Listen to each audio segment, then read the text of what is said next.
Então, boa tarde para todo mundo. Sejam bem-vindos a mais uma aula. As nossas aulas, este mês, elas terão um prazo um pouquinho maior do que uma hora. Vai ficar entre uma hora e meia, talvez duas. Porque a ideia é que a gente termine em novembro o conteúdo, para que dezembro seja um mês de recuperação, certo? E a gente tem uma galera bem grande aí precisando de recuperação. A nossa aula de hoje fala sobre leitura literária, mas antes da gente começar a falar sobre leitura literária, a gente vai falar sobre a AP, porque eu não sei se vocês viram no grupo da sala de vocês, mas tem um recado lá. A Alexandra compartilhou, com exceção do nono E, que fui eu que coloquei. Mas tem um recado que a AP deste bimestre, ela vai ser feita pela Secretaria Digital. Então, precisa entrar lá na Secretaria Digital com o RA de vocês, igual entra para nota, para pegar o boletim, e fazer. Vocês vão ter que entra na Secretaria Digital, vai em menu. Espera aí que eu tenho que pegar aqui. Entra em Secretaria Digital, vai em menu,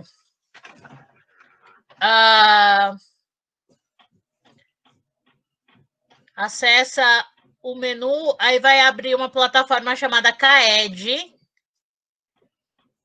Vai em pedagógico, vai abrir uma plataforma chamada CAED, e aí vocês vão fazer lá a prova de português e a prova de matemática. Tem que ser entre hoje e dia 13. Dia 13 é sexta-feira que vem. Se não fizer dia 13, como vai ser? Não sei. Tá? Então, se organizem para fazer nesse período, entre hoje e dia 13, que é sexta-feira que vem.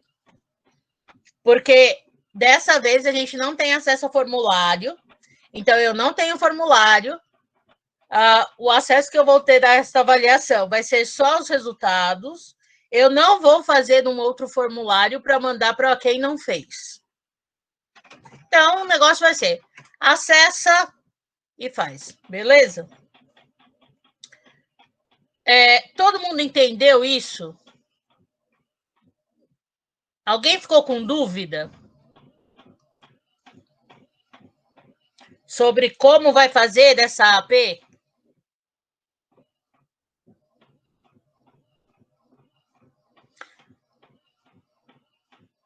Ótimo.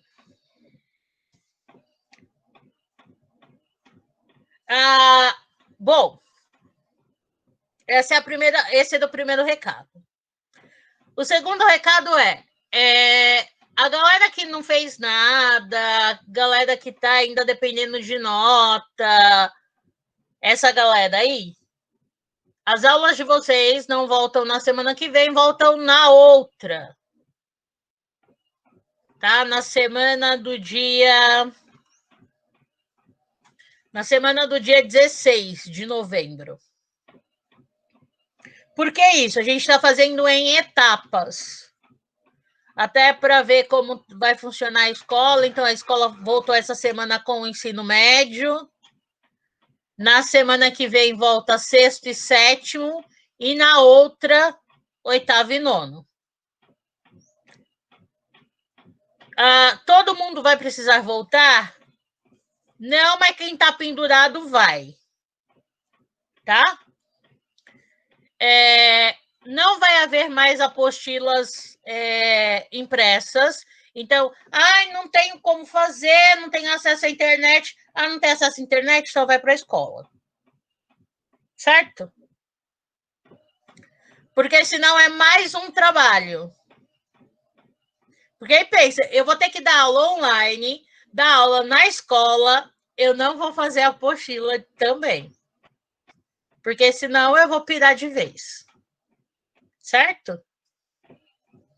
Então a gente precisa. Quem está pendurado, quem está com. Por exemplo, 5, fechou com 5, vai para a escola. Ai, fechou com 4, vai para a escola. Vai sair lá a lista com o nome de quem tem que ir para a escola e a gente vai divulgar essa lista no grupo de vocês. Certo? Então se preparem aí, mas na sua grande maioria, quem assiste às aulas online é a galera que não precisa ir para a escola, né? Na sua grande maioria.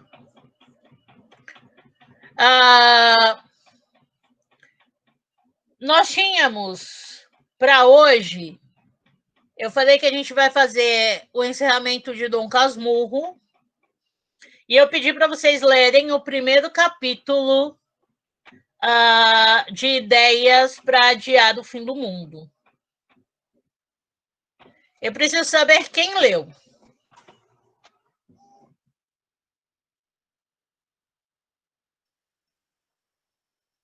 Os dois? Tanto Dom Casmurro quanto Ideias para Adiar do Fim do Mundo? Porque Ideias para Adiar do Fim do Mundo era só um capítulo, só o primeiro. Teve gente que leu tudo já.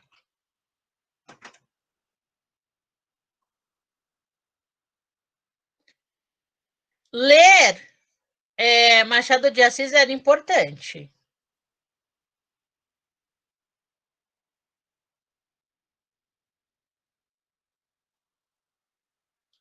Ainda não. E pretende fazer isso quando? Eu acho engraçado quando vocês colocam ainda não, como se tivesse muito tempo para fazer. Não tem, gente, não tem. Eu acho que vocês estão. Tá muito confortável para algumas pessoas essa história de estar longe e tal, porque. Mas é do Dom Casmurro que tinha que ter lido para hoje inteiro. Dom Casmurro é leitura do terceiro bimestre, galera.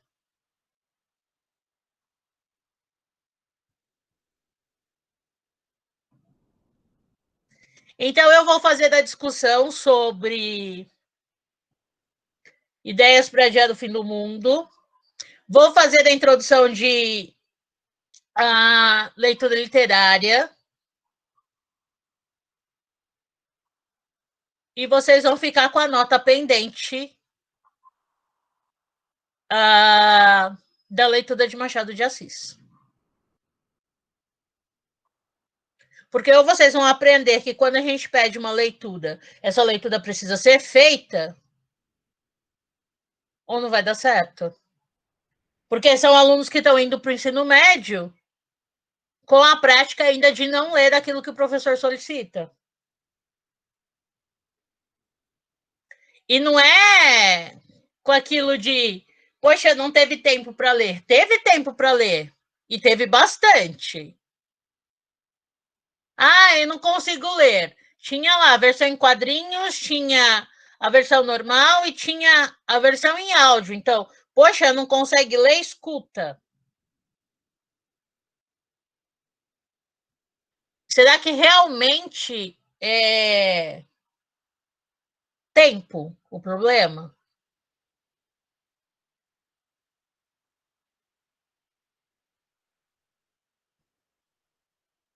Eu quero saber quais são as desculpas para não ter lido Dom Casmurro.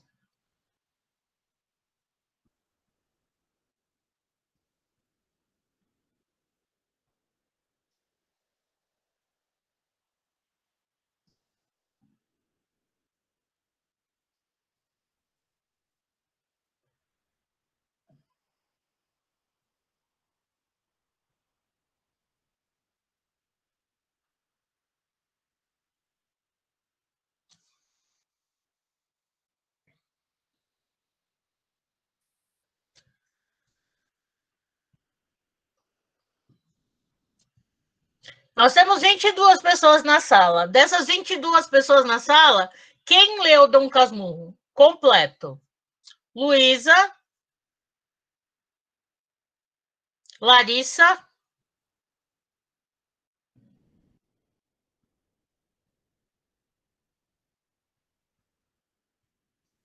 Duda Gonçalves, Caroline, Kaji,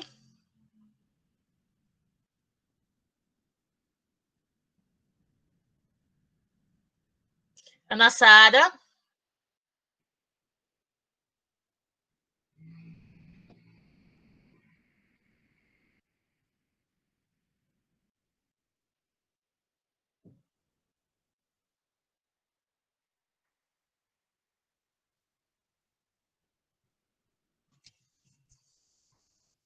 uma, duas, três, quatro, cinco, seis, 7 de 22.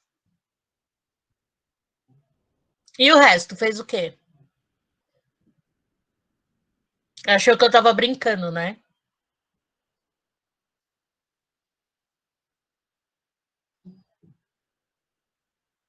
8.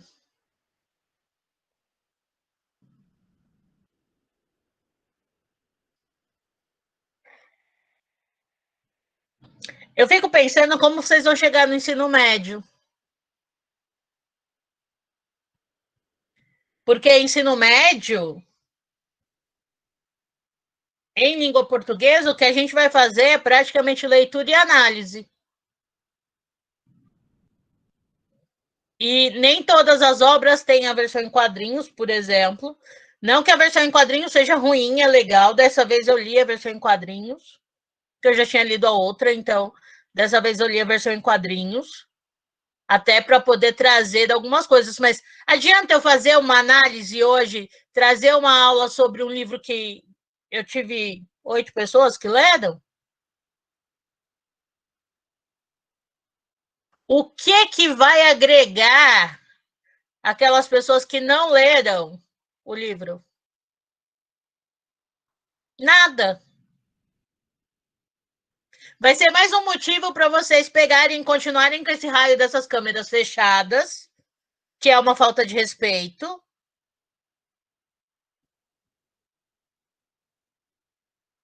Porque aí parece que eu tô falando com ninguém. E aí, continua com as câmeras fechadas e continua sem fazer o que tem que fazer.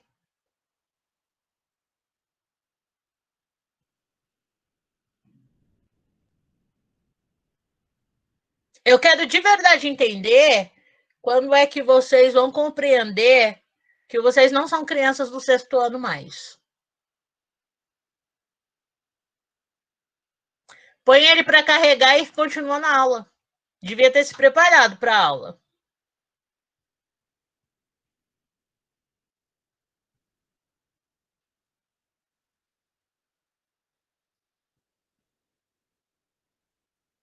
Bom, paciência.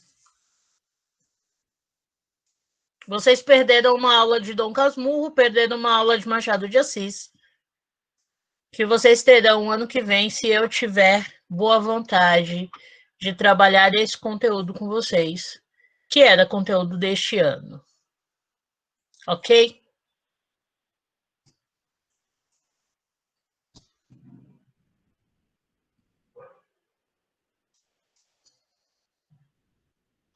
E aí, me desculpem aqueles que leram, mas os outros têm levado nas costas de vocês que fazem as coisas o tempo inteiro. O tempo inteiro eles têm sido, vamos dizer assim, beneficiados porque vocês fazem as coisas. E aí a gente não desiste de pegar a sala de vocês porque tem uma galera que é boa, a gente não deixa de fazer um negócio que é importante porque tem uma galera que é legal. Mas e aí, como que vocês acham que fica? Eu fico aqui do lado de cá, tendo um trabalho danado para preparar uma aula que eu tenho 22 pessoas assistindo e que eu tive 8 pessoas que se prepararam para a aula. Isso porque eu avisei antes, eu falei assim, termina a leitura porque a gente vai falar sobre isso na próxima aula. Mas ok. Escolhas trazem consequências, vocês vão começar a pesar essas consequências a partir de agora. Nosso segundo livro de hoje, a segunda leitura de hoje, é da primeiro capítulo de Ideias para Adiar o Fim do Mundo. Dos 22, quem leu? E era para ler só o primeiro capítulo. Eu sei que tem gente que leu tudo já, o livro inteiro.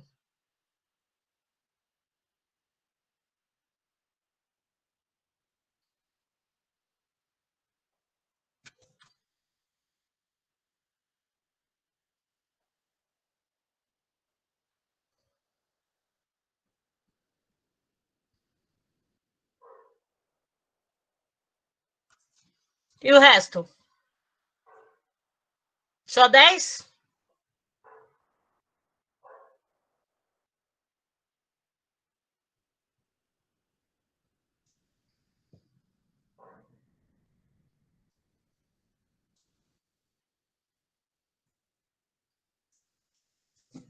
Então, peguem as suas anotações de Ideias para Adiar do Fim do Mundo, porque a gente vai usar essas anotações hoje e vai discutir sobre isso hoje.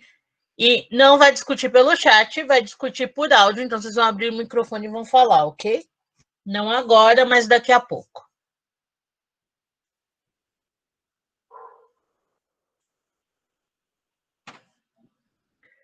E a minha cara é bem a cara de quem está muito feliz mesmo com vocês.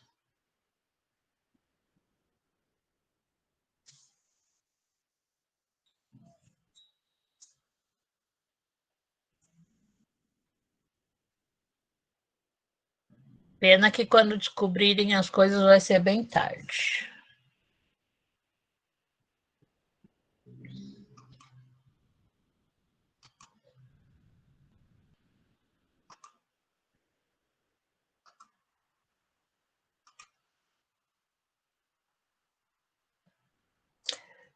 A apostila de vocês deste bimestre,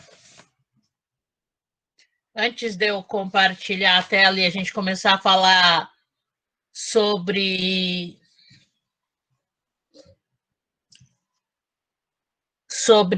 a leitura literária, tem um texto chamado A Pequena Vendedora de Fósforos. Eu vou fazer da leitura desse texto e eu quero que vocês prestem atenção, ok? A Pequena Vendedora de Fósforos. Estava extremamente frio. A neve caía. A noite chegara, a última noite do ano. No frio e na escuridão, uma pobre menina descalça andava pelas ruas. Por que ela estava descalça? Ao se desviar de duas carruagens que passavam em alta velocidade, deixou seus chinelos caírem na rua. Chinelos que, por sinal, eram bem grandes, pois pertenciam à sua mãe. Quando foi recuperá-los, ela não conseguiu pegar um deles, pois o outro fora apanhado por um garoto que fugiu em disparada, dizendo que aquilo serviria bem como berço aos filhos quando algum dia ele os tivesse. A menininha passara a andar descalça. Em um avental velho, carregava vários pacotes de fósforos, e em uma das mãos tinha uma dessas caixinhas que oferecia aos passantes. Ninguém comprou. Não conseguiu 1 centavo sequer. Tremendo de frio e de fome, ia se arrastando. Pobre menina. Sua imagem era desoladora. Os flocos de neve caíam sobre seus longos cabelos louros. Via as luzes que vinham das janelas das casas. Sentia um cheiro maravilhoso de ganso assado. Era a véspera de Ano Novo. Em um cantinho próximo à parede de uma casa, sentou-se por cima dos pés para abrigá-los ao calor do corpo. Não se atreveu a ir para casa, pois não havia vendido os fósforos e não queria levar bronca por isso. Além do mais, também fazia frio em sua casa. A família só tinha um teto para proteção, mais nada. Suas mãos estavam geladas, precisava se aquecer. Tirou um dos palitos de fósforo da caixinha e riscou na parede para acendê-lo. Surgiu uma chama quente e brilhante, como de uma pequena vela. Abrigou a chama com a mão. Naquele momento, parecia que estava sentada diante de um grande fogão de ferro, com pés e maçanetas de bronze. Como estava quentinho e confortável ali. A jovem esticou os pés para aquecê-los também, mas a pequena chama se apagou. O fogão desapareceu. Sobraram-lhe apenas os restos do fósforo queimado na mão. Ela então acendeu outro. A luz do fogo batia na parede da casa, deixando-a transparente como um véu. Deixando-a transparente como um véu fino. E ela podia ver através desse véu uma sala com uma mesa coberta com um pano branco como a neve. Sobre a mesa havia um belo e suculento ganso assado no vapor, recheado com maçãs e ameixas. De repente, como mágica, a ave pulou do prato e cambaleou pelo chão com uma faca e um garfo espetados em seu peito em direção à menina. Naquele instante, porém, o fósforo se apagou e lá estava a garota novamente diante da parede grossa e fria. Riscou outro fósforo e a luz a transportou para debaixo de uma bela árvore de Natal. Era a maior e mais bonita árvore que já vira. Milhares de velas acesas brilhavam entre os galhos verdes. A menininha estendeu as duas mãos para tocá-la, mas o fósforo apagou. As luzes de Natal foram subindo, subindo, cada vez mais alto. Ela as via agora como estrelas brilhantes no céu, até que cada uma delas caiu, formando um fino risco reluzente de fogo. Agora alguém está morrendo, pensou a jovem. Lembrou-se de sua falecida avó, a única pessoa a quem amava. Ela dizia que quando uma estrela cai, uma alma sobe até Deus. A menina acendeu outro fósforo. Sob o brilho da chama, avistou sua velha avó. Vovó! Chorou a criança. Leva-me com você. Eu sei que você desaparecerá quando o fósforo apagar. Você desaparecerá como o fogão quente, o maravilhoso ganso assado e a linda árvore de Natal. Desejando manter a avó junto dela, foi acendendo um fósforo. Eles deram chamas tão brilhantes que resplandeciam mais do que a luz do dia, deixando a avó linda e grandiosa. Ela pegou a netinha em seus braços e as duas voaram muito, muito alto. Lá em cima não havia frio, nem fome, nem medo. Elas estavam com Deus. No canto, encostada na parede, sentada, estava a menina, com um sorriso nos lábios e as bochechas rosadas. Estava imóvel. A criança, rígida e fria, segurava alguns fósforos queimados. Ela queria se aquecer, disseram as pessoas que por ali passavam. Ninguém poderia imaginar as coisas bonitas que a menina avistara e quão feliz ela adentrara o ano novo com sua tão amada avó.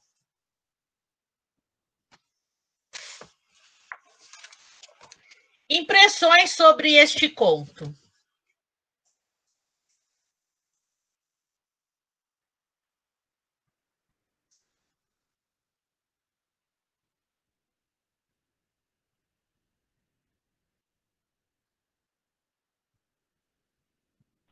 Professor, eu tenho uma pergunta. Diga. Esse conto é um conto de Natal? Ou não? É só uma história? Não necessariamente um conto de Natal. Ele é um conto que se passa na época do Ano Novo, na virada do ano. Entendi. Mas e aí, impressões sobre este conto?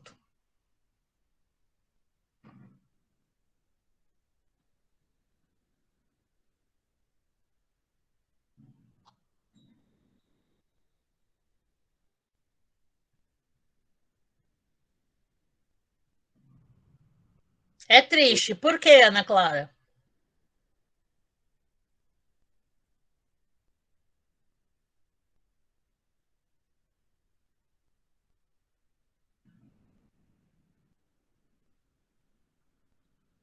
Porque ela morre no final. Ok? Eu achei legal, professor, porque toda vez que ela acendia um fósforo, ela via uma coisa diferente. Aí eu achei isso bacana. Algumas coisas eram tristes, como a morte da avó dela, mas também teve a árvore de Natal que ela achou que era bonita. Ok. O que mais?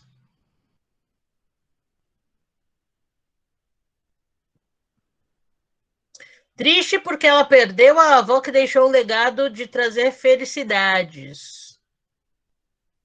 Mas a avó já. Olha só, prestem atenção. A avó já tinha morrido.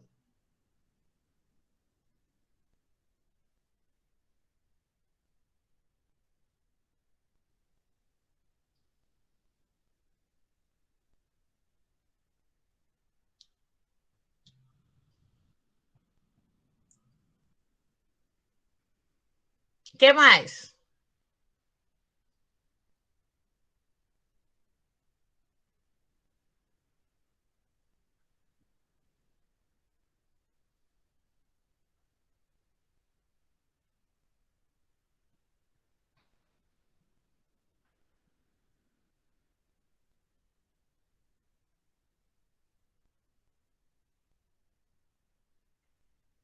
Ela morreu no final, mas eu não achei triste. Ela sofreu muito, mas no final ela ficou feliz por ter ido com a avó dela.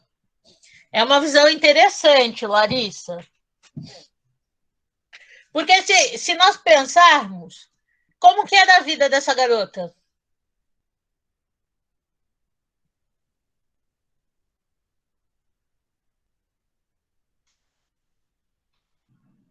Sofrida. Aliás, muito sofrida. Ela passava fome, ela passava frio. Por que ela decide não voltar para casa? Porque ela não queria envergonhar os familiares por não ter vendido os fósforos.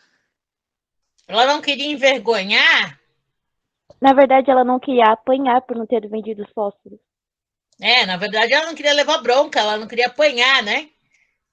Porque se ela chegasse, ela tinha que vender os fósforos. Porque eles tinham. Tem uma parte do conto que diz que eles tinham. A única coisa que eles tinham era um teto. Eles não tinham mais nada.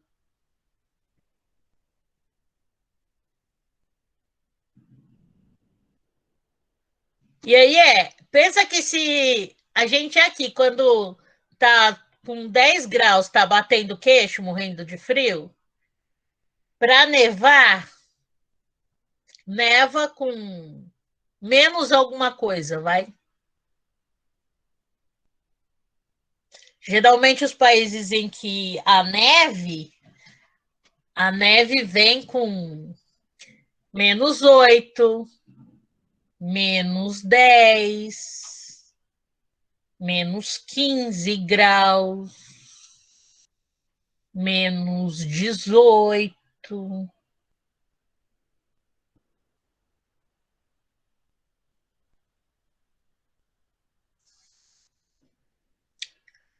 E aí ela morre de frio. Mas é muito interessante porque ele traz lá que ela morre de frio, faz a gente pensar, como a Vitória está dizendo aqui. Acho triste porque ela morreu de frio no final, Isso meio que reflete nas pessoas que passam muitas dificuldades e sofrem muito, ainda mais no inverno, onde tem muitas pessoas que morrem de frio. Isso ainda continua acontecendo? Sim. E não é uma especificidade do Brasil, isso acontece no mundo inteiro. As pessoas ainda morrem de frio, morrem de fome. Mas o que esse conto faz a gente pensar em alguma coisa?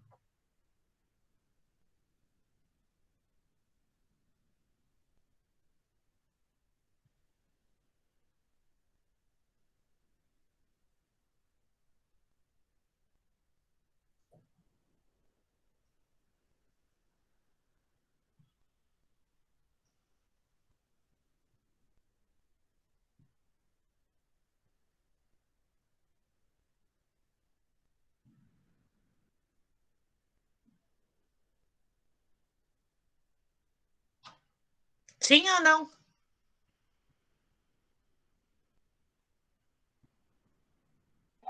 Então, professora, faz a gente pensar porque quando ela tava passando frio, tipo, todo mundo viu, sabia que ela tava querendo se aquecer, tipo, mas ninguém falou nada.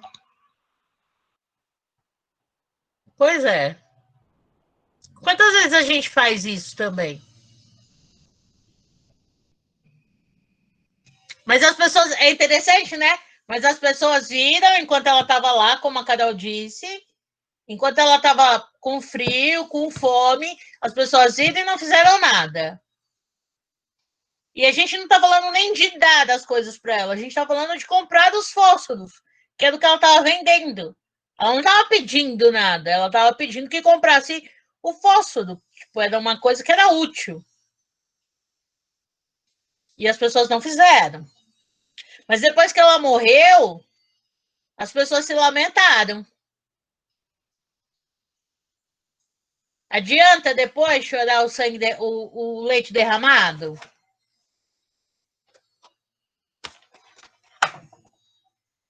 Resolve?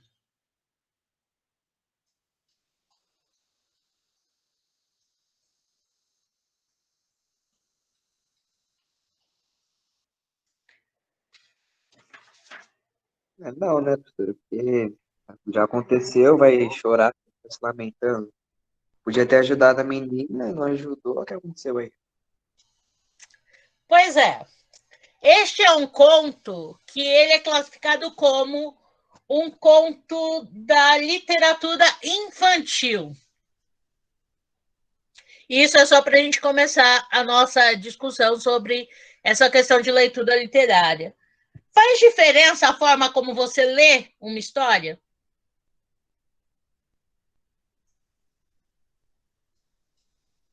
Eu acho que sim. Por quê? Porque você pode interpretar de maneiras diferentes. Tipo, por exemplo, se eu li a história, alguma história, por exemplo, aí eu interpretei de uma forma e outra pessoa interpretou de outra.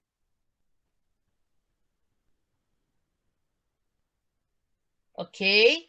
Mas a leitura faz diferença? A forma de ler?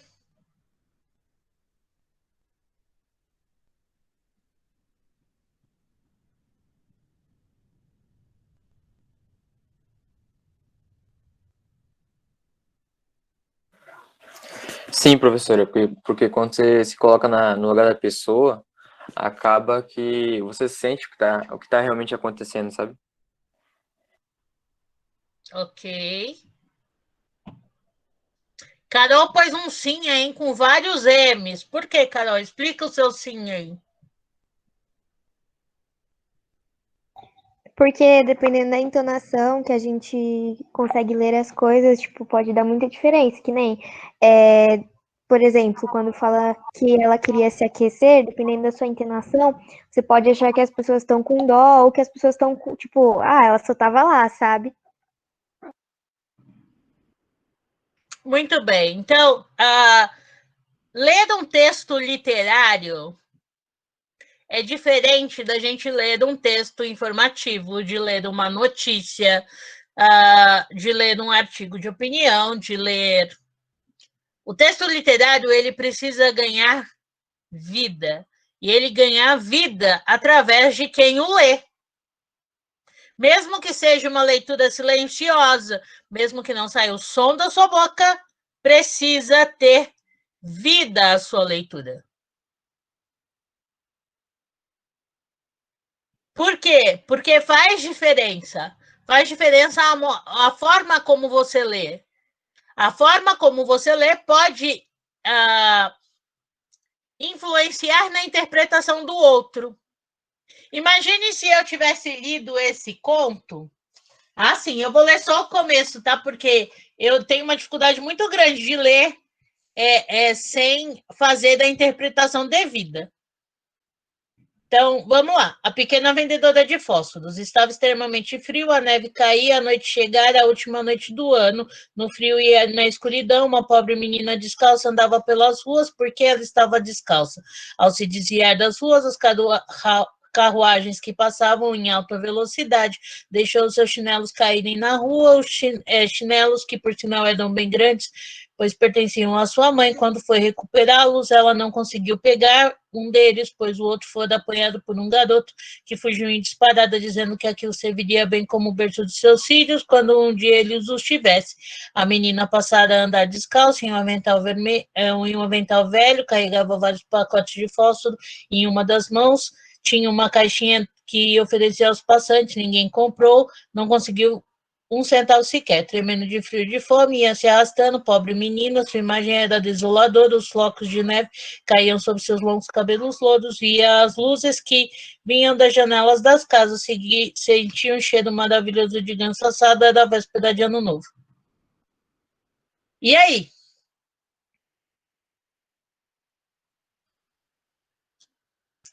É o mesmo texto que eu li antes?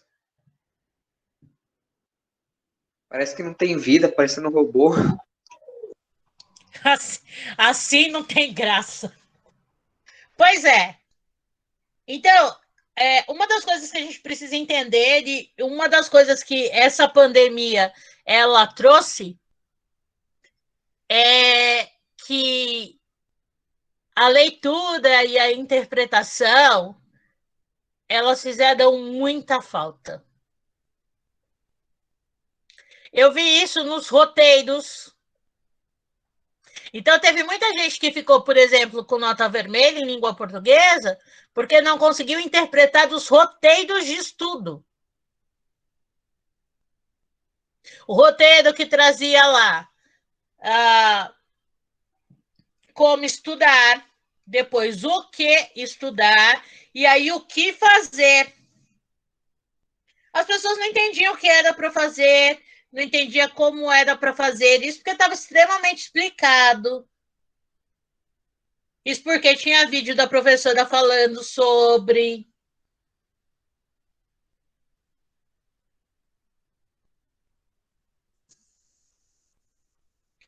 A Cauã está perguntando se faz diferença ler em silêncio e ler em voz alta. Faz. Tem uma diferença entre você ler em silêncio e ler em voz alta. Depois de um tempo, quando você se torna um leitor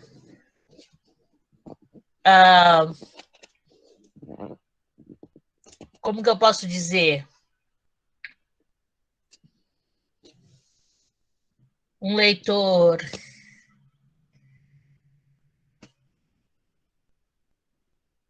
compulsivo, vamos dizer assim. Às vezes, o ler em voz alta te traz uma outra percepção. Porque o ler em voz alta, ele também te ajuda a identificar outras coisas no texto. Essa interpretação, ela ajuda muito. Ela ajuda na sua dicção, ela ajuda na sua fala, ela ajuda na sua compreensão. Então, é extremamente importante que a gente leia. Então, se você tem a oportunidade, de algum momento, tá lendo uma coisa, se você tiver muita dificuldade de entender aquilo, lê em voz alta, se escuta. porque faz diferença.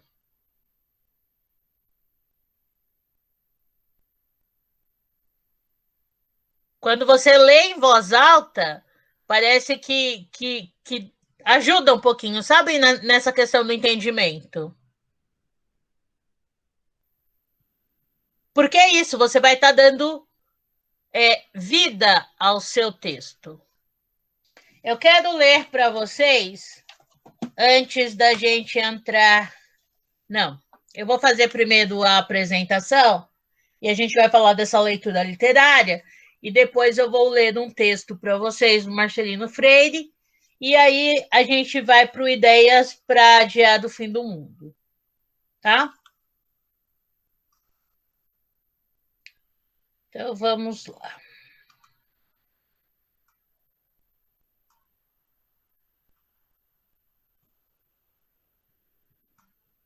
Apareceu aí?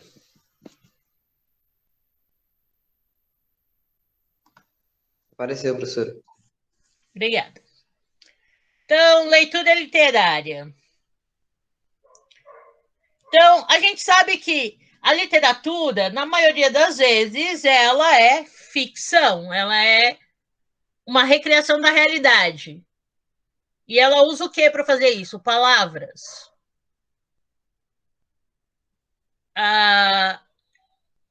E eu tenho que ter isso claro, porque senão eu vou achar que eu vou abrir a janela um dia e vou ver um carro azul voando com o Rony e o Harry Potter lá dentro, indo para Hogwarts porque perderam o trem.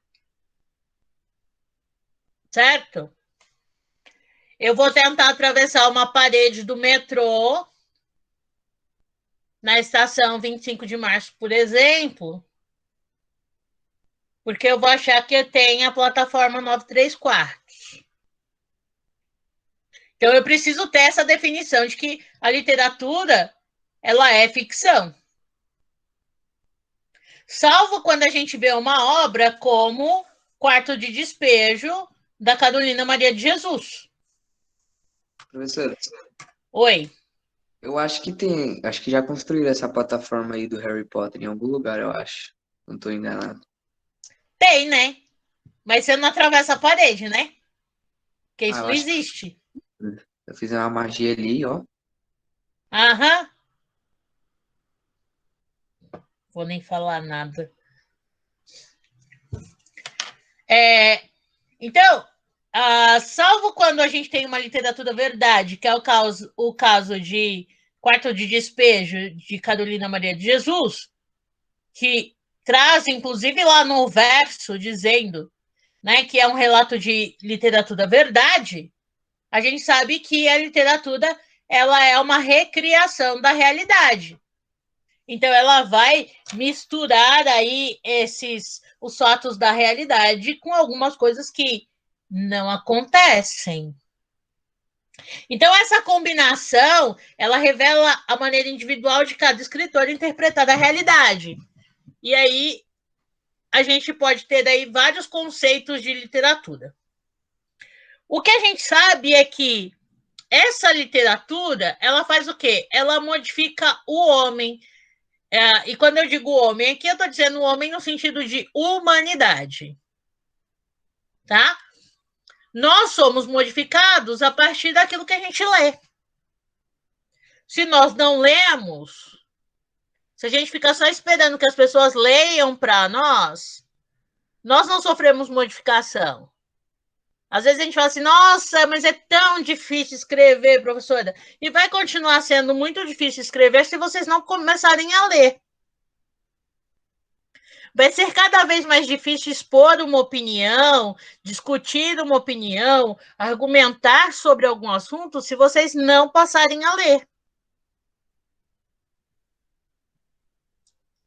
Então, a leitura, além de tudo, ela é essencial. Então, na leitura compartilhada de um texto literário, a possibilidade da invenção, da criação está sempre aberta.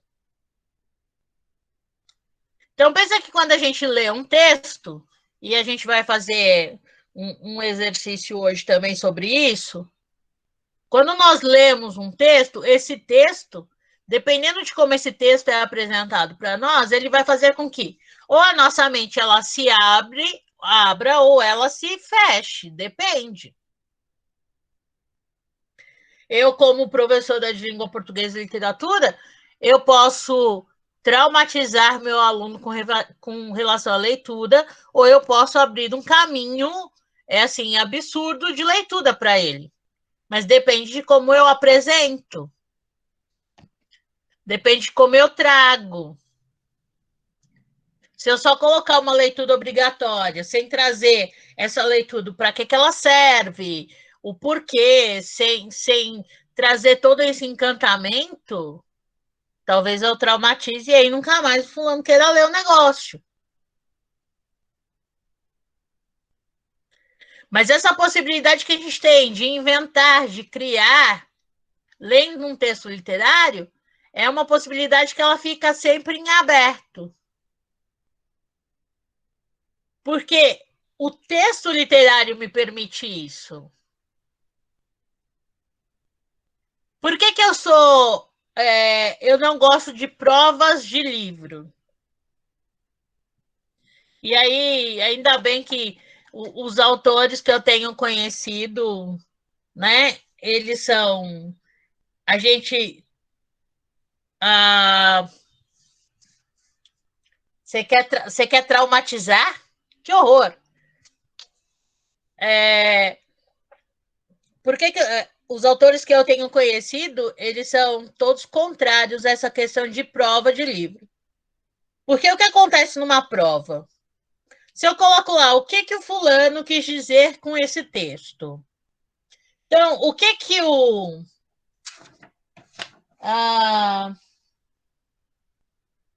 o Hans Christian Andersen, que é quem escreveu A Pequena Vendedora de Fósforos, queria quando ele escreveu esse conto. Então, a gente vai pensar primeiro. O conto é uma narrativa breve, curta, poucos personagens, um espaço limitado, que dá para você ler assim, ó, rapidinho. E o que ele queria com isso? Não dá para saber o que ele queria. Eu conversei com ele. Eu vivi na mesma época em que ele escreveu esse conto. E contando que ele é um conto de Andersen, provavelmente esse é um conto de origem oral, da literatura oral, que deve ter sido passado de geração para geração, e que ele foi lá e escreveu igual as fábulas de La Fontaine e contos do folclore, por exemplo. Não dá para saber o que o autor quer exatamente. Porque até o que o autor quer pode mudar ao longo do tempo. De repente, ele tinha uma visão quando ele escreveu o livro, e essa visão dele vai mudando ao longo dos anos. E aí, quando você conversa de novo com ele sobre aquele livro, a visão dele já mudou. Então, nós podemos ter percepções diferentes a cada vez que a gente lê um texto literário, mesmo que esse texto literário seja o mesmo. Porque vai depender da nossa bagagem, depende daquilo que a gente carrega, depende do contexto em que a gente está inserido, depende do que está acontecendo com a gente naquele momento. Então, será que a capacidade de vocês de interpretar um texto literário hoje é a mesma capacidade que vocês tinham de interpretar um texto literário no sexto ano, alguns anos atrás?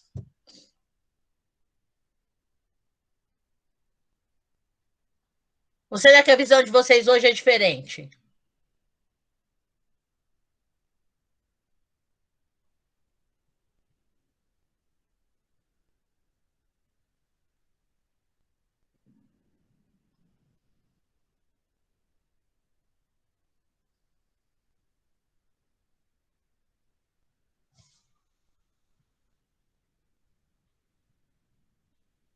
Então, o Cauã diz que é diferente, Caroline diz que não é a mesma coisa. Então, porque a gente muda. Às vezes eu tenho uma visão hoje, lendo alguma coisa hoje, semana que vem eu tô num outro estado de espírito, eu leio a mesma coisa e eu tenho uma outra visão daquilo. Eu vejo uma outra possibilidade, eu vejo um outro caminho. E isso é o que a leitura me permite, sobretudo a leitura literária. Porque ela vai abrir espaço para essa multiplicidade de vozes dentro de um texto que a gente chama de polifonia. Que lá no ensino médio a gente estuda um pouco mais. Então, talvez o aspecto mais fascinante de toda a experiência literária, de leitura literária, seja esse: abrir espaço para a criação, e a criação é o caminho para a autonomia e para a autoafirmação. Ô, professora. Oi. Isso que você falou de ter interpretações diferentes, tipo, se eu li alguma coisa no 6º ano e ler alguma coisa agora, eu vou ter interpretações diferentes, né? Sim. Isso é tipo quando você falou quando leu Anne Frank, a gente leu Anne Frank agora, é isso? Por exemplo, não dá para eu dar Machado de Assis? Eu comecei dando Machado de Assis para vocês com um conto, certo? Na realidade, com crônica. O primeiro texto de Machado de Assis que vocês viram foi uma crônica. Porque se eu dou como primeiro texto de Machado de Assis para vocês um romance que é o caso de Dom Casmurro, nunca mais vocês vão querer ler Machado de Assis na vida. Entendeu? Por quê? Porque Machado tem um vocabulário mais rebuscado, mais refinado. Ele traz em Dom Casmurro, por exemplo, uma série de citações literárias, ele fala de outros autores, ele traz outras coisas, ele fala de Otelo, por exemplo, em Dom Casmurro, que é uma obra super conhecida. E aí, eu faço o quê? Se você não tem esse conhecimento, adianta eu pegar e dar Dom Casmurro para você ler sem ter introduzido Machado de Assis antes? Então, a gente começou com Machado de Assis lá no 7º ano. Quando a gente começou a pesquisar autores, ver dos autores da literatura clássica, conhecer um pouquinho, e aí viu contos como A Cartomante, né? A gente vai para os contos, para as crônicas, para depois chegar nos textos mais intensos.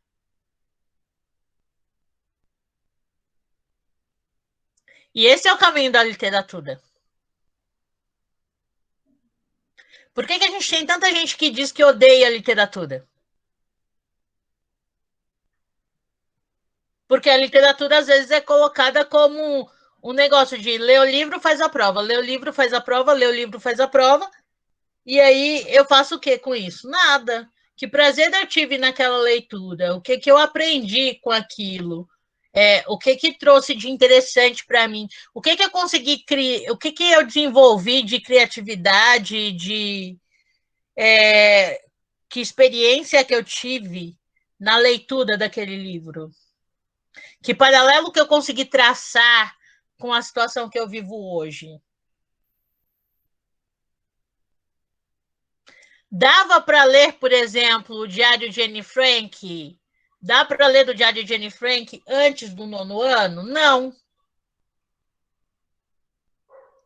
Primeiro, por conta do contexto histórico, que é um contexto que você só vai discutir no 9º ano em história.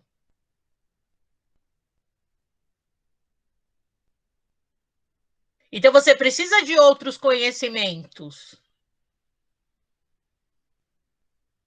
Para fazer o quê? Para fazer ampliar a sua visão. Para você ter mais elementos.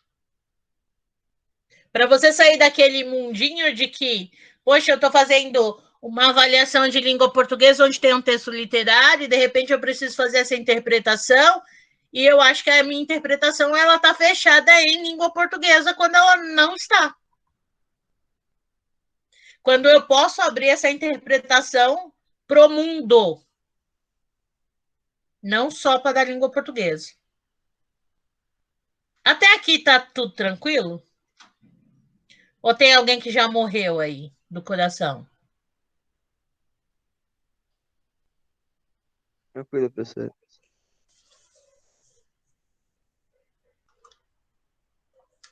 Então, a literatura a literatura é ser um convite à liberdade de expressão, onde podemos expressar sentimentos, descobrir e compreender melhor as nossas próprias emoções. Muitos de vocês, com o Diário de Anne Frank, disseram que se perceberam no mundo, perceberam que não são só vocês que passam por algumas coisas, que a Anne ensinou algumas coisas para vocês. Por quê? Porque a gente começa a ver que outras pessoas passam pelas mesmas coisas, às vezes já traçaram o caminho das pedras lá e que eu posso seguir por aqui ou por ali que vai me ajudar.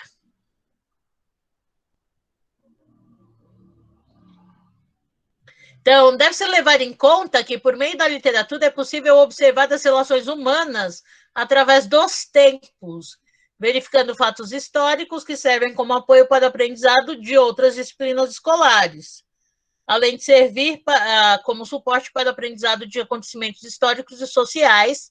A disciplina de literatura é essencial para o aprimoramento do senso crítico e pela formação de valores do aluno por meio de discussões e debates intermediados pelo professor na sala de aula sobre os diferentes pontos de vista que os clássicos literários oferecem aos leitores.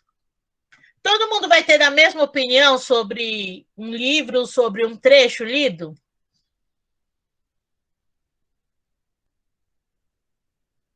Dá para pensar a mesma coisa? Todo mundo consegue? Ai, pronto. Todo mundo amou o Diário de Anne Frank.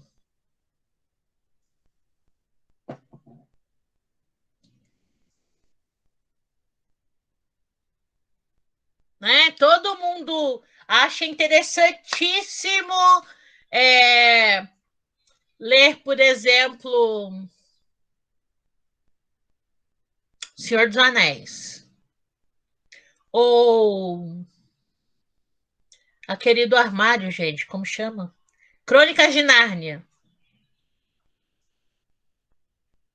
Ué, tem coisa que não rola para alguns e rola para outros. Assim como os clássicos da literatura vão aparecer para a gente.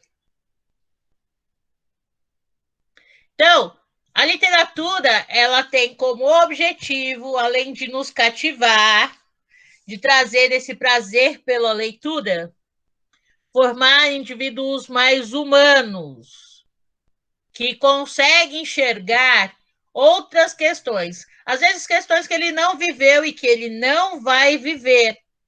A gente viveu uma situação semelhante a essa da pequena vendedora de fósforos?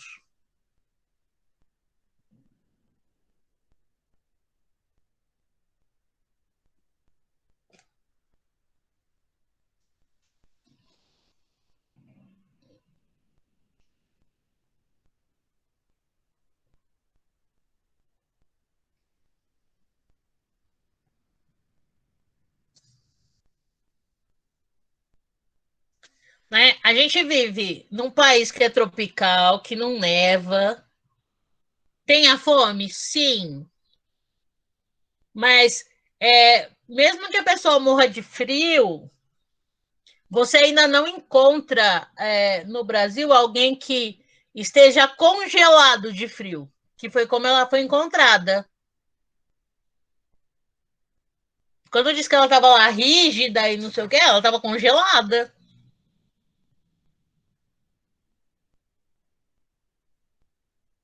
Mas a gente consegue sentir o peso desse texto. Porque a grande maioria achou que é um texto triste, pesado. E isso faz com que a gente desenvolva um senso crítico e consiga ampliar os nossos horizontes a respeito da vida. Então, essa é uma das finalidades da literatura. Certo? Posso continuar?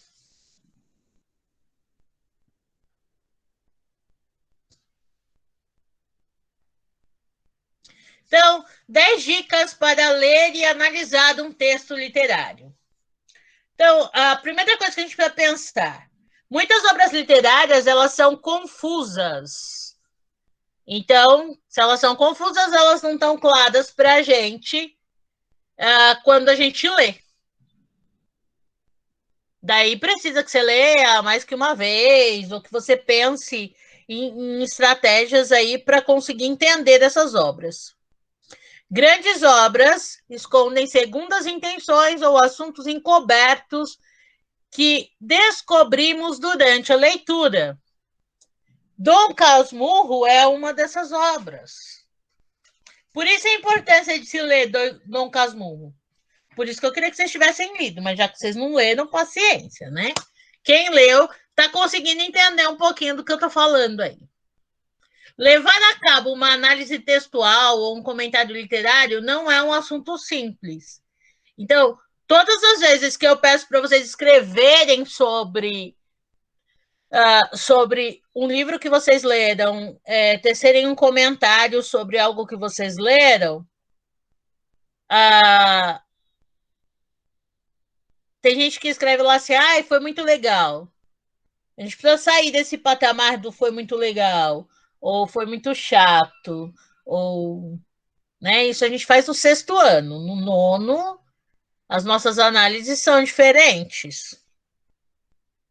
Fazer este exercício requer conhecimentos prévios e aplicação de uma série de passos concretos no que diz respeito ao contexto, ao seu autor, à sua estrutura e à sua forma. Então, quando a gente vai ler uma obra, a gente conhece, primeiro, quem escreveu, por que ele escreveu, a gente dá uma pesquisada.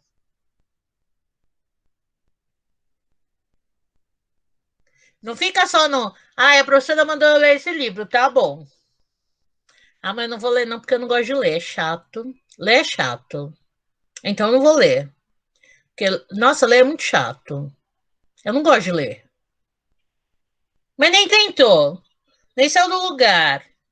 Não viu, não procurou nada que interessasse, que fizesse diferença, que tentasse movê-lo à ação de ler. Então, ler uma obra literária é um desafio, mesmo para os amantes da literatura. Pode ser muito complicado entender o que o autor quis dizer com determinado livro. Contudo, também pode ser uma tarefa muito agradável. Se você tiver os truques certos durante a leitura, poderá desfrutar de grandes obras sem terminar com um ponto de interrogação em sua cabeça. Então, 10 dicas para ajudar vocês. Não se sobrecarregue. Você precisa se aproximar do texto com curiosidades e expectativas racionais. O importante não é entender cada palavra, embora seja importante conhecer o significado das palavras. A leitura vai muito além do vocabulário. Existe todo um contexto a ser entendido. E aí a gente percebe como isso é importante quando a gente lê uma obra em quadrinhos, por exemplo. Porque quando você lê a obra em quadrinhos, ela traz, além do texto, ela traz o desenho, que é o que vai fazer você pensar. O desenho, a ilustração, é parte desse texto.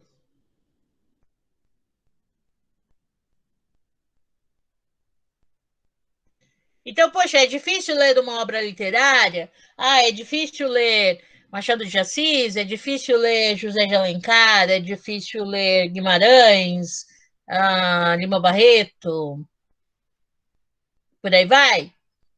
Então pega os quadrinhos dos caras e vai ler.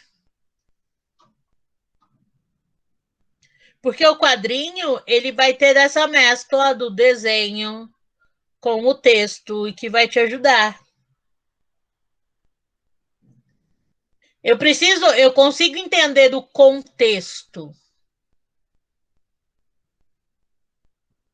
Que é o que está passando, qual é a situação que está acontecendo.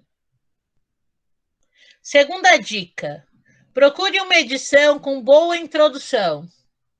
Então, encontrar uma edição com uma introdução explicativa pode ser muito útil para ajudar você a compreender tudo o que o livro explicará a seguir. Editoras que produzem conteúdo didático podem ser úteis nesses casos, pois fornecem explicações sobre o contexto histórico, os principais pontos da obra, a vida do autor, a estrutura do texto e muitos outros detalhes. Então, isso é uma introdução para o ensino médio. No ensino médio, o que a gente mais lê são obras literárias, e são obras literárias clássicas. Então, a gente vai ver a obra literária do trovadorismo, do humanismo, do arcadismo, do barroco, do romantismo, e por aí vai. Então, existem muitas obras que têm um perfil explicativo. Por exemplo, Lusíadas, que é um texto do primeiro ano do ensino médio. Desculpa, tem que ler, é chato. É chato. Já estou avisando que é chato. Mas tem que ler? Tem. Por quê? Todos os vestibulares pedem interpretação dos Lusíadas.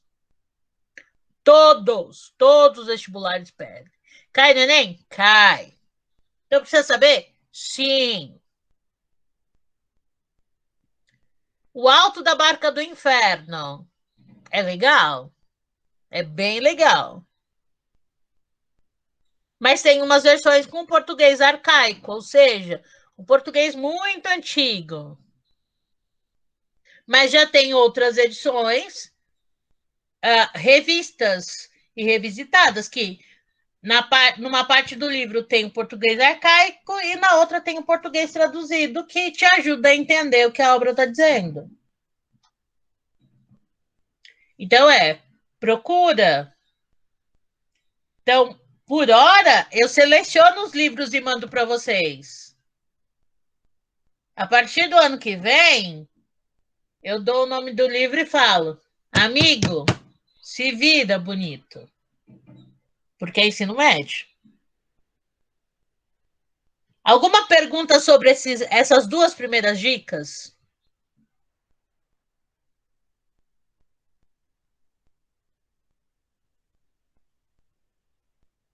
Não.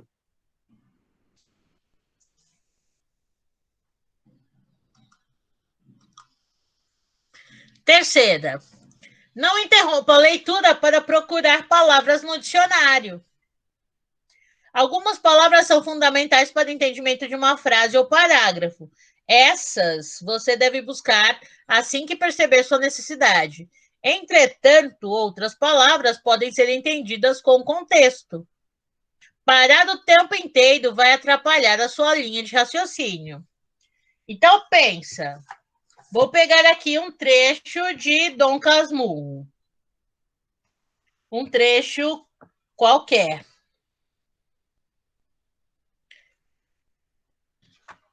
Eu tenho uma edição que é... Eu tenho várias edições aqui, né? Mas tem uma edição aqui que ela já tem os significados. Aí diz assim: não duvidaria aprovar a ideia, disse ele, se na escola de medicina não ensinassem exclusivamente a podridão alopata. A alopatia é o erro dos séculos e vai morrer. É o assassinato, é a mentira, é a ilusão. Aí você fica pensando, que raio que é a alopata? Aí você não sabe o que é. Não dá para você seguir com essa dúvida. Aí você vai o quê? Você vai procurar o que é alopata. E alopata significa que é um sistema de tratamento no qual são usados medicamentos que produzem no homem que está bom sintomas contrários àquele que a doença quer combater. Então, é para você ir pensando. Então, não adianta você também ser. Viu uma palavra que você não sabe mesmo o que é, vai e procura. Mas não dá para você ficar procurando todas as palavras que você não sabe o significado. Tenta entender pelo contexto o que está acontecendo, qual é a situação. Quarta dica, e essa dica a gente já tem trabalhado desde sempre, desde a primeira leitura, que foi Os Miseráveis, que é faça anotações. Então, tomar nota sobre as suas observações e impressões ao longo do texto pode ser muito útil, especialmente se é uma narrativa muito enredada ou se existem muitos personagens. Aponte as coisas que mais chamam a sua atenção e, ao fim de cada capítulo, tente resumir brevemente o que entendeu. Então, essas coisas vão ajudar vocês. Até aqui não tem nenhuma novidade, tem? Não. Tudo isso eu já trabalhei com vocês em algum momento. Quinta regra: identifique os temas. Geralmente, um livro não trata de apenas um assunto em todo o seu desenvolvimento. Identifique os principais temas e subtemas que estão sendo discutidos e procure comparar com outras obras semelhantes. Então, que obras falam sobre esse mesmo assunto? Que outras histórias contam essa mesma coisa? E aí você vai começar a traçar paralelos e você começa a descobrir qual é o seu tipo de leitura preferido. O que é que você realmente gosta de ler? Sexta, analise personagens e o narrador. Quem é o protagonista da história? Existem padrões? Ou seja, agem sempre do mesmo jeito, sempre do... O que você sabe sobre os personagens? Às vezes o autor dedica muito tempo a descrevê-los, mas em outros casos eles apenas aparecem e seus detalhes vão sendo construídos ao longo da história. Preocupe-se também em identificar quem é o narrador. Possivelmente ele é um dos personagens, mas também pode ser uma voz onipresente, ou seja, que está presente no decorrer da história inteira. 7. Fique atento ao modelo de narração. Perceba se a narração é linear. Se ela conta os acontecimentos em ordem cronológica, ou se as coisas acontecem sem aviso. Em muitos clássicos, a história é circular e acaba no mesmo ponto em que começa.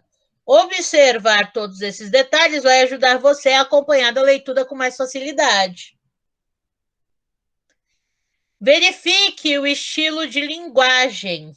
É a dica número 8. Perceba se o estilo de linguagem é formal ou coloquial. Se existe alguma conexão entre o argumento do texto e o estilo. Anote, por exemplo, se existe muita descrição ou uso de metáforas, se o diálogo predomina no texto e etc. Até aqui sossegado?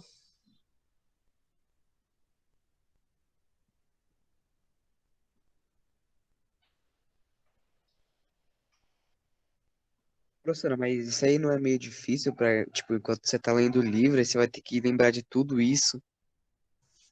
Mas você vai fazendo isso conforme você vai lendo, tipo, não é que você vai fazer isso toda vez e o tempo inteiro, mas você vai pensando nisso.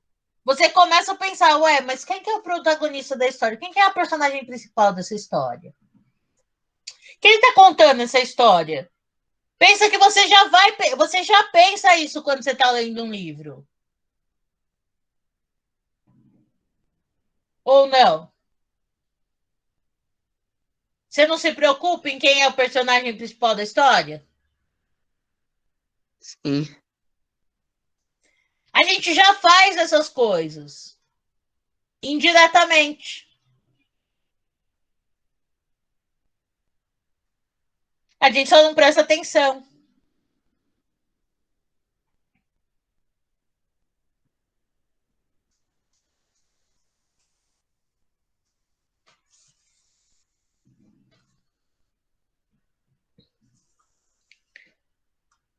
Nove. Considere o contexto histórico. Então, todo livro, ele demonstra, ele vai te situar. Então, lembra das dicas que eu já falei, né? De quando a gente pega um livro que a gente não conhece. Lê contracapa, lê orelha, lê o prefácio. Procura saber quando esse livro foi produzido, quem produziu, por que produziu, contracapa. Sempre vai ter essa informação. Então, a literatura, ela se produz por si mesma. Então, é importante que você considere o que acontecia na época em que o livro foi escrito. Por exemplo, quando a gente leu A Droga da Obediência, no sétimo, foi no sétimo ou foi no oitavo? Foi no sétimo, né?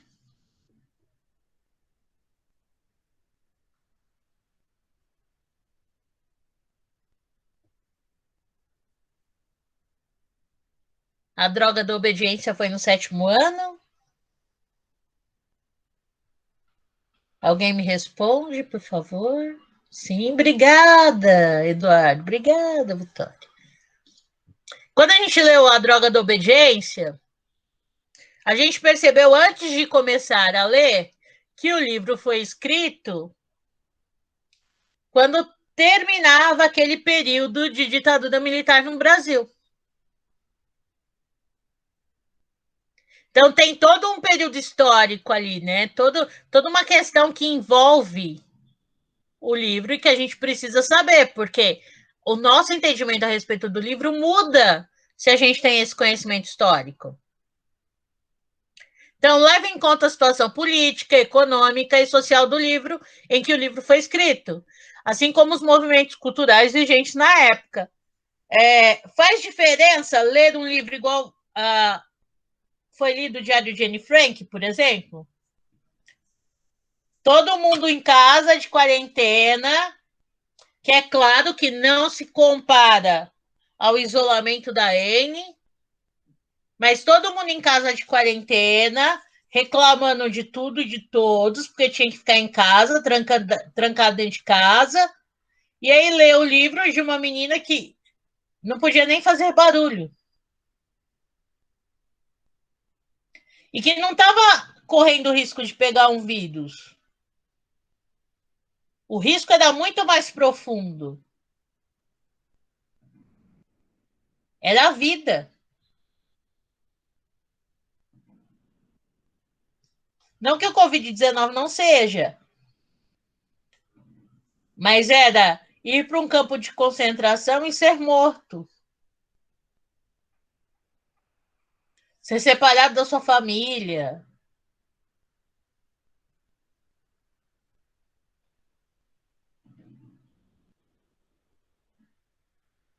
Então, levar em conta essas informações faz com que o seu interesse pelo livro mude. E a décima dica compare o texto com as obras, com obras do mesmo autor. Então, dessa maneira, você vai conseguir observar se ocorreu alguma evolução do autor. Além disso, também é uma boa ideia comparar o texto com outras produções da mesma época, para identificar se ela se enquadra em alguma geração ou movimento literário. Então, esta análise ensinará você a valorizar as obras lidas. você vai desfrutar não só da linha argumental, do conteúdo, mas também do seu poder cognitivo, linguístico, metafórico e da originalidade com relação à tradição. Então, olha o quanto de coisa uma leitura pode abarcar.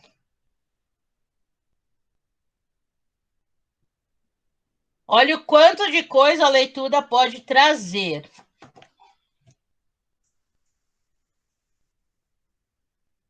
E aí seria Dom Casmurro, mas vocês não leram, né? Ó, tava bonitinho aqui, ó, mas, né? Não leu.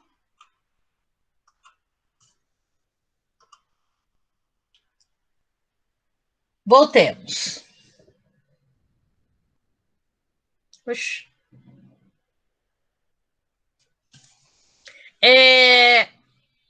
Dúvidas até aqui?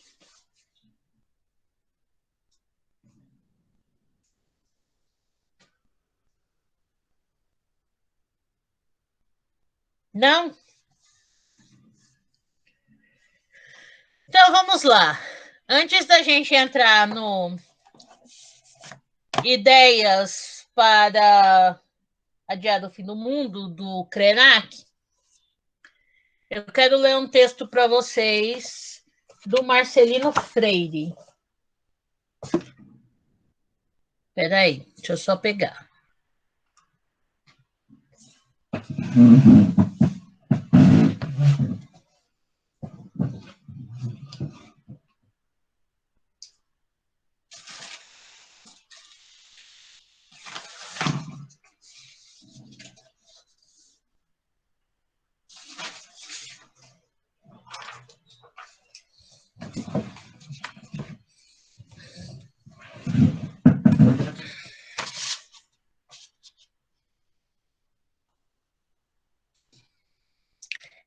Eu vou ler esse texto de duas formas, para poder falar da tarefa que vocês têm que fazer, e depois a gente entra aí no Krenak, tá bom? Marcelino Freire é um escritor pernambucano, fantástico, atual,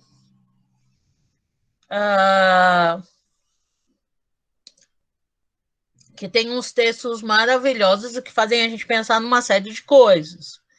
Ele tem um texto chamado Eu Não Sou da Paz.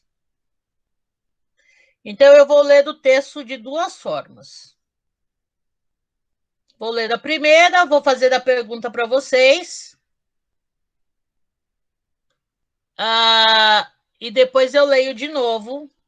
E aí vocês me dizem o que vocês acharam da segunda leitura. Tá bom? Eu não sou da paz.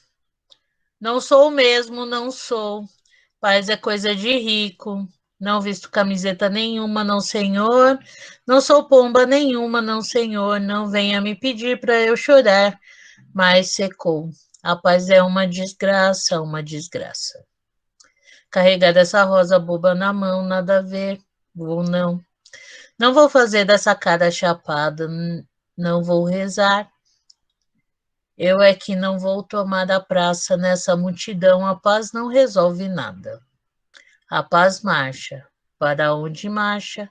A paz fica bonita na televisão. Viu aquele ator. Se quiser, vá você de acho. Eu é que não vou. A te dar uma lágrima. A paz é muito organizada, muito certinha, tadinha. A paz tem hora marcada. Tem governador participar, e prefeito, e senador, e até jogador vão não. Não vou. A paz é perda de tempo, e o tanto que eu tenho para fazer hoje, arroz e feijão, sem contar a costura. Meu juízo não está bom. A paz me deixa doente. Sabe como é? Sem disposição. Sinto muito, sinto. A paz não vai estragar o meu domingo. A paz nunca vem aqui, num pedaço, reparou? Fica lá, está vendo? Um bando de gente dentro dessa fila demente. A paz é muito chata. A paz é uma bosta. Não fede nem cheira. A paz parece falsa. Não, a paz parece brincadeira. A paz é coisa de criança. Tá uma coisa que eu não gosto. Esperança. A paz é muito falsa. A paz é uma senhora que nunca olhou na minha cara. Sabe a madame? A paz não mora no meu tanque. A paz é muito branca. A paz é pálida. A paz precisa de sangue. Já disse, não quero, não vou a nenhum passeio, a nenhuma passeata, não saio, não movo uma palha, nem morta, nem que a paz venha aqui bater na minha porta, eu não abro, eu não deixo entrar. A paz está proibida, a paz só aparece nessas horas em que a guerra é transferida, viu? Agora é que a cidade se organiza para salvar a pele de quem? A minha é que não é. Rezar nesse inferno eu já rezo. Amém. Eu é que não vou acompanhar o andor de ninguém. Não vou, não vou. Sabe de uma coisa? Eles que se lasquem.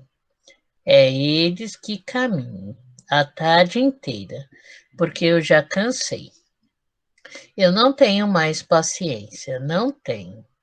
A paz parece que está rindo de mim, reparou? Com todos os terços, com todos os nervos, dentes estridentes, reparou? Vou fazer mais o quê, hein? Hein? Quem vai ressuscitar meu filho Joaquim? Eu é que não vou levar a foto do menino para ficar exibindo lá embaixo. Carregando na avenida a minha ferida. Marchar não vou, ao lado da polícia. Toda vez que vejo a foto do Joaquim dá um nó. Uma saudade, sabe? Uma dor na vista. Um cisco no peito, sem fim. Ai, que dor, dor, dor. A minha vontade é sair gritando, urrando, soltando tiro, juro, meu Jesus. Matando todo mundo, todo mundo. Eu matava, pode ter certeza. A paz é que é culpada, sabe? Não sabe? A paz é que não deixa. O que vocês acharam desse texto? O Google Tradutor trazer a professora Elaine de volta. E sem condições, professor. Muito chato assim. Mas vocês conseguiram prestar atenção no texto, ver o que ele fala? Fala que a moça e é revoltada com o paz. Para, por favor. Meu Deus, que vontade de dormir. Agora, vamos lá para o texto como ele deve ser. Prestem atenção. Eu não sou da paz. Não sou mesmo, não sou. Paz? Paz é coisa de rico. Não visto camiseta nenhuma, não, senhor. Não solto pomba nenhuma, não, senhor. Não venha me pedir para eu chorar mais. Secou. A paz? A paz é uma desgraça. Uma desgraça. Carregar essa rosa? Boba na mão? Nada a ver. Não vou. Não vou fazer essa cara chapada. Não vou rezar. Eu é que não vou tomar a praça nessa multidão. A paz não resolve nada. A paz marcha? Olha onde marcha. A paz fica bonita na televisão. Viu aquele ator? Se quiser, vá você, diacho. Eu é que não vou. Atirar uma lágrima. A paz é muito organizada. Muito certinha, tadinha. A paz tem hora marcada. Vem governador participar, e prefeito, e senador, e até jogador. Vou não. Não vou. A paz é perda de tempo. E o tanto que eu tenho de fazer hoje? Arroz e feijão, sem contar a costura. Meu juízo não está bom. A paz me deixa doente. Sabe como é? Sem disposição. Sinto muito, sinto. A paz não vai estragar o meu domingo. A paz nunca vem aqui no pedaço, reparou? Fica lá. Está vendo? Um bando de gente dentro dessa fila demente. A paz é muito chata. A paz é uma bosta. Não fede nem cheira. A paz parece brincadeira. A paz é coisa de criança. Tá uma coisa que eu não gosto. Esperança. A paz é muito falsa. A paz é uma senhora que nunca olhou na minha cara. Sabe a madame? Então, a paz não mora no meu tanque.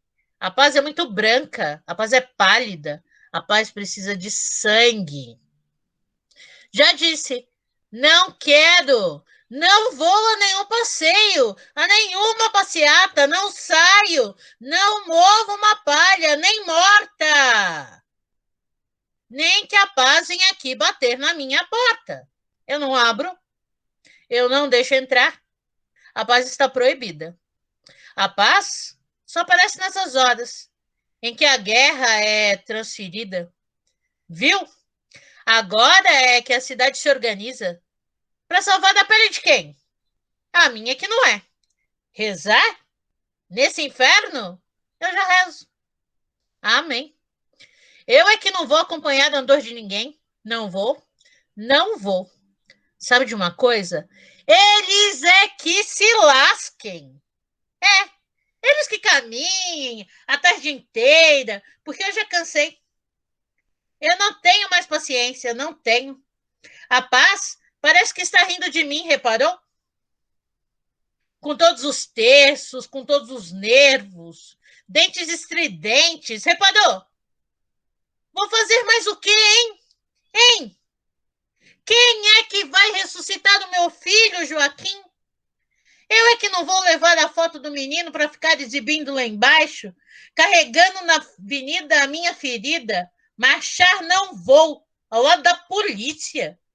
Toda vez que eu vejo a foto do Joaquim, dá um nó, uma saudade, sabe? Uma dor na vista, um cisco no peito, sem fim. Ai, que dor, dor, dor! A minha vontade é sair gritando, urrando, soltando tiro, juro! Meu Jesus! Matando todo mundo, todo mundo. Eu matava, pode ter certeza. A paz é que é culpada. Sabe, não sabe? A paz é que não deixa. Marcelino Freire. E agora?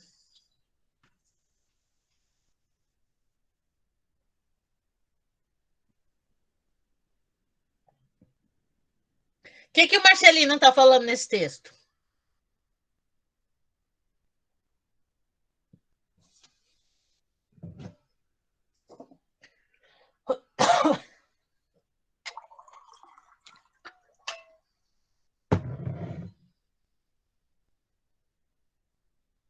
E aí, que o Marcelino está falando nesse texto? Fora isso.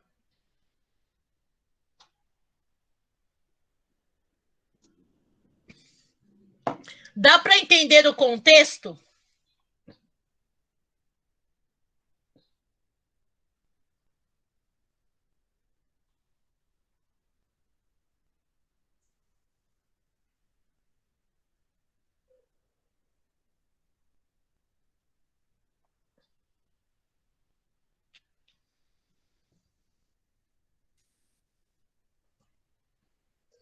E aí, dá para entender o contexto desse texto do Marcelino?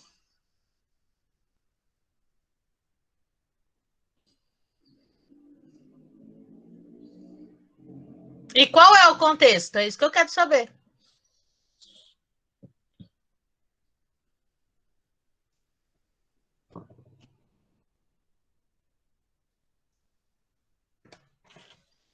Hipocrisia de algumas pessoas. Larga muito ser safado. né? Olha isso. É sobre querer a paz, mas não fazerem nada por ela. Mas olha só, o contexto é bem interessante. Quando morre alguém nas comunidades, tem movimentação para passeata, para marcha, para alguma coisa sobre a paz? Caminhada da paz, alguma coisa assim?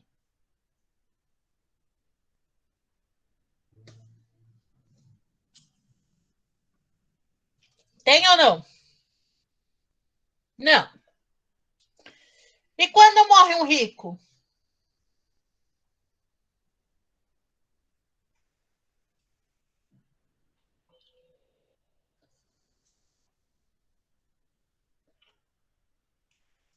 O que acontece quando morre um rico? Até demais. Aí o povo de camiseta branca, né? Aí vamos fazer passeata, vamos andar, caminhada pela paz, e blá, blá, blá, blá, blá, blá, blá. Esse é o contexto em que ele escreve esse texto. Mas depende muito de quem lê o texto, da forma que lê. E vocês chegando no nono ano precisam ter essa distinção de como vocês apresentam um texto faz diferença.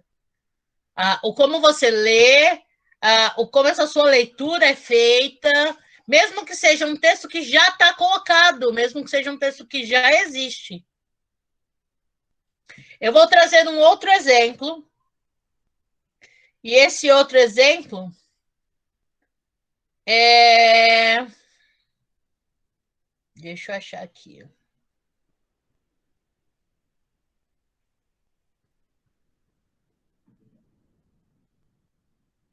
Ai, ai, ai. Por que o povo esquece que eu estou dando aula agora e fica me perguntando? Aí eu não respondo, aí manda a mãe me perguntar.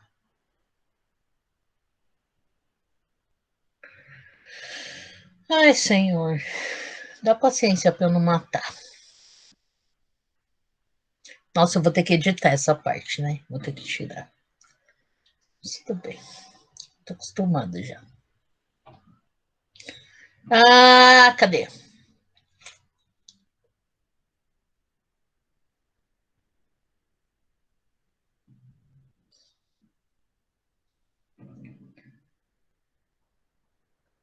Aqui. Tem um texto, tem um livro chamado A Menina que Nasceu Sem Cor. E esse é só parte de um dos textos que está nesse livro, tá bom? Mas eu vou ler só na segunda versão já, só com a entonação correta já. Eu tenho um problema. Meu ascendente é em Áries. E eu tenho um outro problema, é que eu sou a menina que nasceu sem cor. Para alguns eu sou preta. Para outras eu sou preta. Para outros eu sou preta. E para muitos e muitos eu sou parda. Ainda que eu sempre tenha ouvido por aí que parda é cor de papel e a minha consciência racial, quando me chamem de parda, fique tão bamba quanto a autodeclaração de artista pop como a Anitta quando pratica apropriação cultural. Eu sou a menina que nasceu sem cor, porque eu nasci num país sem memória, com amnésia, que apaga da história todos os seus símbolos de resistência negra, que embranquece a sua população e trajetória a cada brecha, que faz da redenção de Kant obra-prima, Mona Lisa da miscigenação. E, ode ao milagre da miscigenação, calcado no estupro das minhas ancestrais, na posse de corpos que nasceram para serem livres, na violação de ventres que nunca deveriam ter deixado de serem nossos. E eu tenho um outro problema. Eu não sei dar cambalhota. E não importa que para alguns eu seja a menina que nasceu sem cor, que falte melanina para minha pele ser retinta, que os meus traços não sejam tão marcados. O colorismo é uma política de embranquecimento do Estado, que por muito tempo fez com que eu odiasse os traços genéticos do meu pai herdados, me odiasse, me mutilasse, meu cabelo alisasse. Meninas pretas não brincam com bonecas pretas. Mas faço questão de botar no meu texto que pretas e pretos estão se armando, estão se amando. Porque me chamam por aí de parda, morena, moreninha, mestiça, mulata, café com leite, marrom bombom. Por muito tempo, eu fui a menina que nasceu sem cor. Mas um dia gritaram-me negra e eu respondi. Esse texto é de uma menina chamada Mídria. Ela acabou de lançar o livro dela. Se vocês procurarem na internet, tem ela falando esse poema inteiro, que é imenso, que tem mais uma parte sensacional. E os poemas dela são sempre nessa leva, nessa pegada. O que vocês acharam dessa leitura?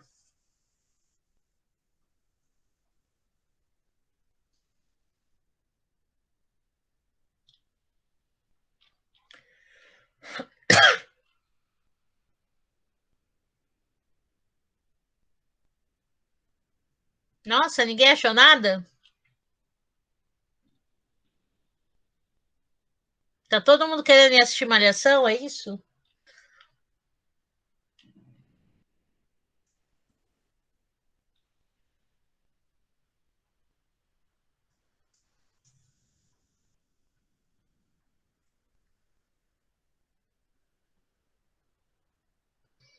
Por que é forte, Cauã?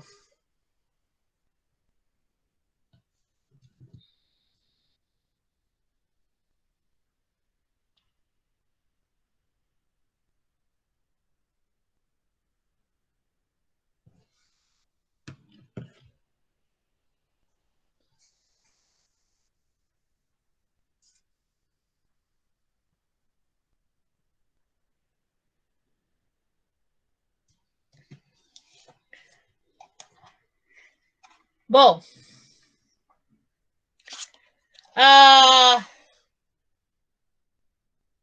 é um texto totalmente crítico, porque traz muita realidade do nosso cotidiano. Trata de um assunto do qual os negros têm passado não só hoje.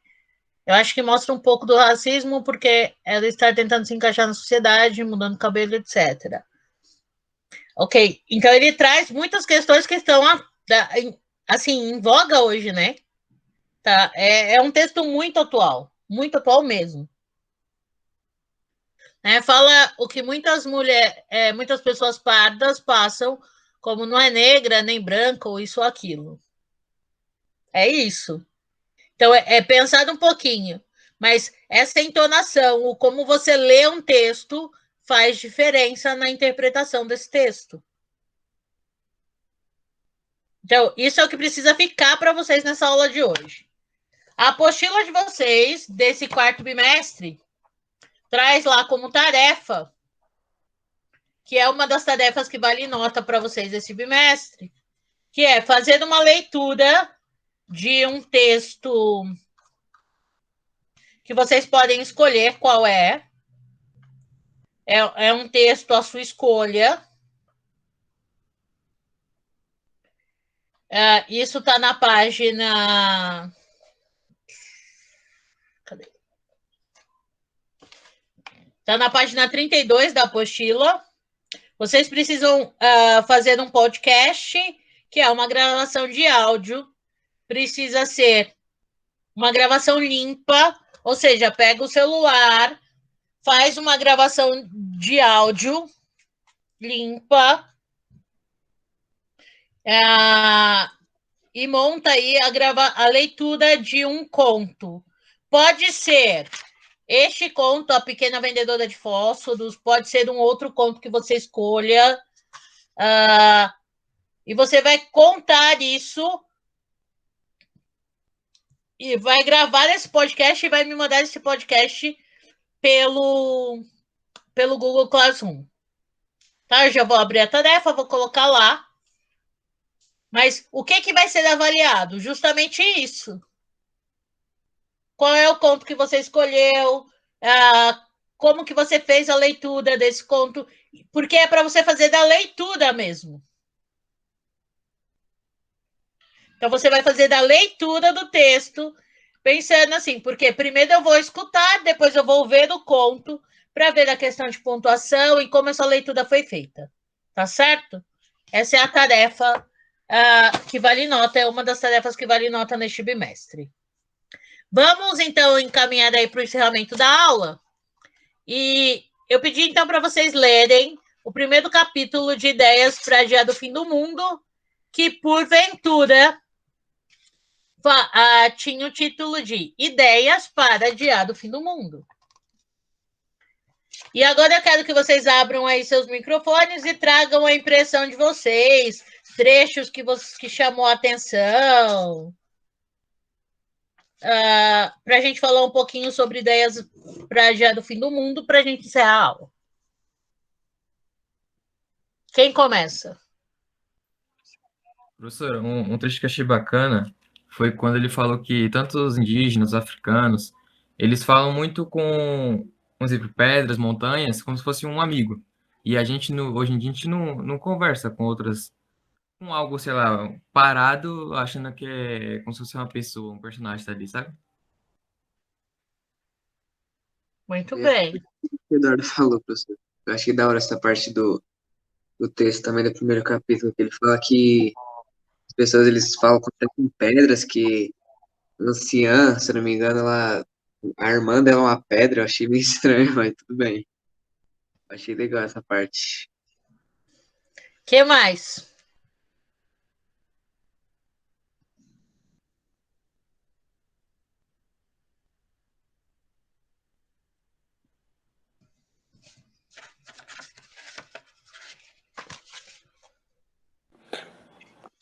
Professora, um que eu achei legal foi quando ele falou que todo mundo tem o seu jeito, como se fossem as constelações, que cada um tem o seu brilho, etc. Bacana. Que mais?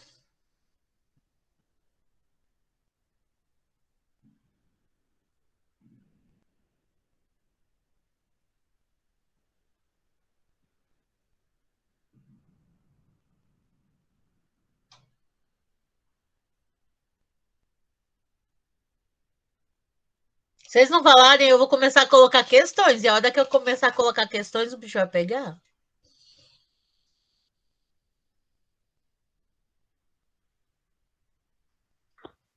Ô, professora, uma parte que eu também achei legal foi quando ele citou uma fala que é assim: transformamos as pessoas em consumidores e não em cidadãos.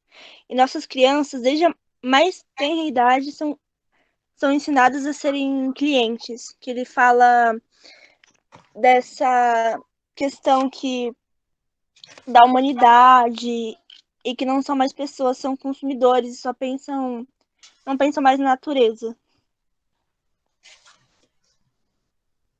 Bom, muito bom. O que mais? Tem outra parte também. Professora, eu achei interessante a indignação dele quanto à preocupação com as próximas gerações, que em vez da gente dar valor às paisagens, tanto com a natureza, a gente está dando muito valor a prédios, construções, cada vez mais o comércio. Então, a mentalidade das pessoas está mudando muito, o que preocupa é ele.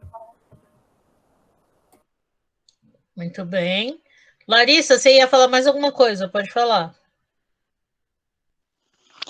É que quando ele também fala sobre o mito da sustentabilidade, que as corporações, né, as empresas, que elas roubam essa coisa da natureza e elas inventam essa sustentabilidade, pra tipo, enganar as pessoas, assim, sabe? Que, olha, eu tô pegando isso aqui, mas eu tô reciclando, eu tô fazendo isso, sabe? Muito bem. O que mais?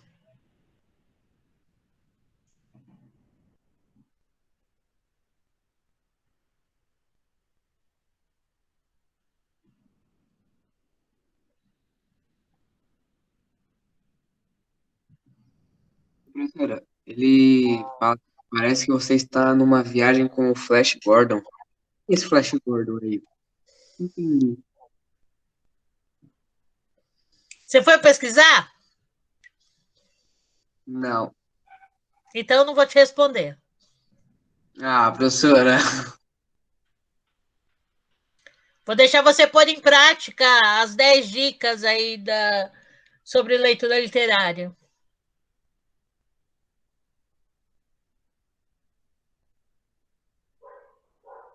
O que mais?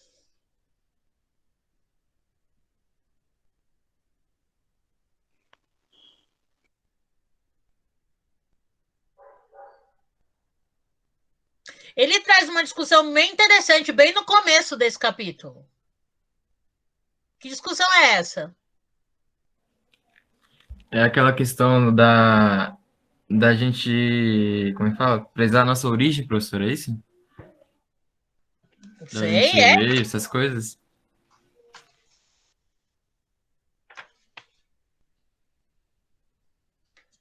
Olha só, tem um trecho que ele diz assim: se as pessoas não tivessem vínculos profundos com sua memória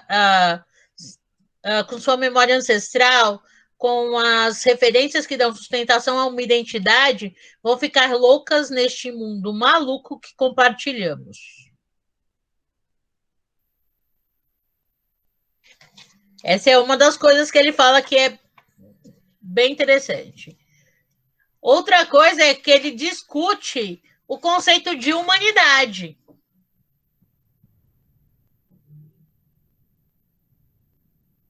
Por que tem essa ideia de que o branco europeu ele é superior aos indígenas ou superior a qualquer outro povo?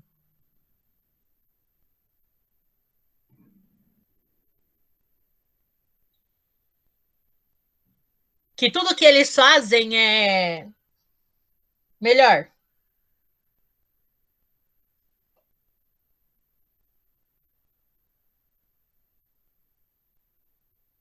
Ele diz, né, a ideia de que os brancos europeus podiam sair colonizando o resto do mundo estava sustentada na premissa de que havia uma humanidade esclarecida que precisava ir ao encontro da humanidade obscurecida, trazendo-a para essa luz.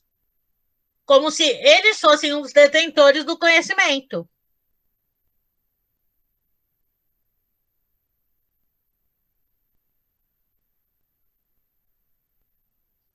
E aí ele pergunta, né, como é que ao longo dos últimos 2.000 ou 3.000 anos nós construímos a ideia de humanidade?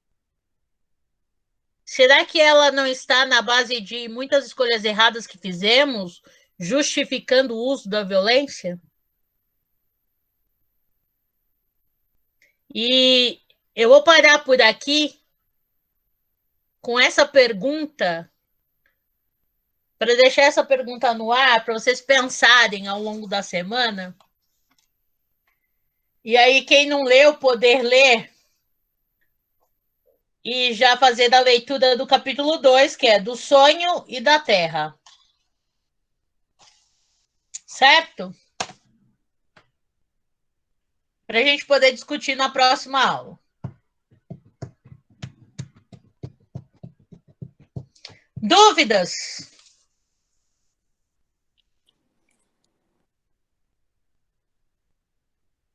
Não, professora.